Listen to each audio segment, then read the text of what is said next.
kung uuwi kang may problema, hindi maganda. Nakalive ako sa YT ko. Hello! Hello! Kapango! Vlog!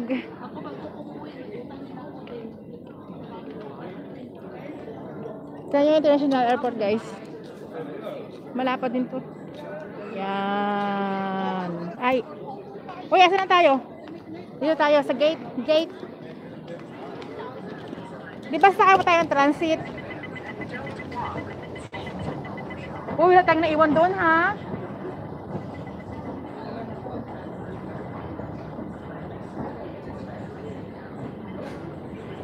Thank you, thank you. Kanina, naka-live sa YT. Sa ano YT?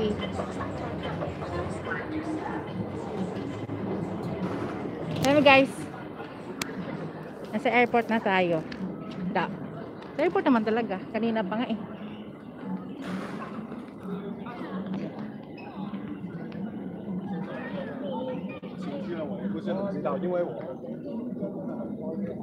Sabi nga ni Gary V, sa kata, babalik at babalik ka rin. Saan ka man? Taiwan. Di ba may kanta si Gary V na ganun? Yung babalik at babalik ka rin. May Taiwan, may Singapore, may Hong Kong yung sinasabi niya, di ba? May Saudi pala, Saudi. Oh.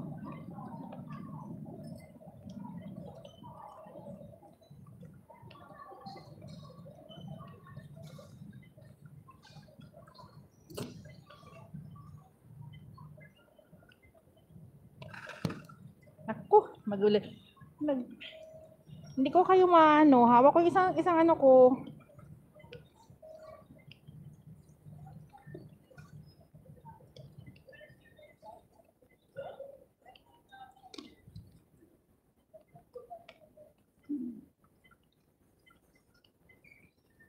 Oy, Emil is also 7 million people in the house. Thank you so much.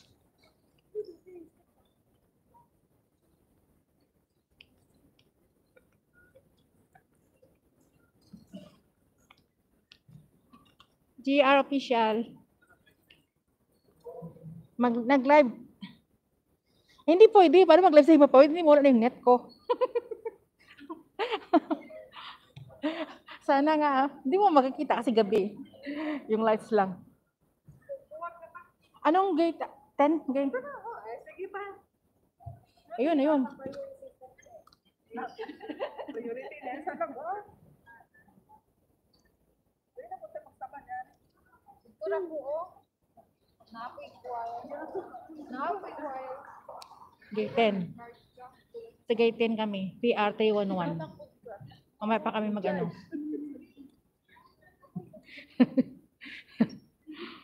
Makikonik ka, ay gaw. Hindi pwede. Binabawal nga yan eh.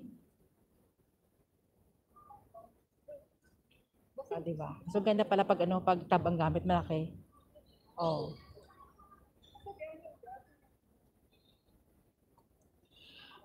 Ang pinakamasayang araw sa buhay ng isang OFW, yung uuwi ka, magbabakasyon. Yun nga lang, pagbalik, malungkot na. Di ba, JR? Oh. Alam mo yan kasi OFW ka. Oh. Sa bagay, karamihan dito naman sa ano natin, mga OFW. Okay. Mag 2 hours pa bago mong check-in? Saan tayo? Nagaya pa po sila. Oh, makasama ko yan. Sa Jensen. Sa Jensen yung isa, tapos yung isa sa Dipolog kayo, di ba? Dipolog sila. So, mga Bisaya kami. Bisayang dako. Bisdak. Rams Motovlog. Hello. GR Official. Hello.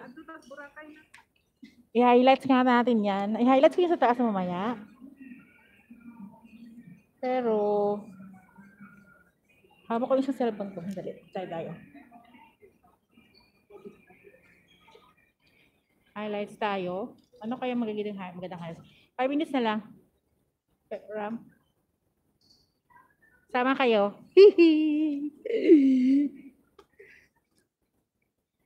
Sarap mo yan, no? Oh. Ang kinukuha ko talagang flight is 10:55 in the night na. Last flight talaga siya.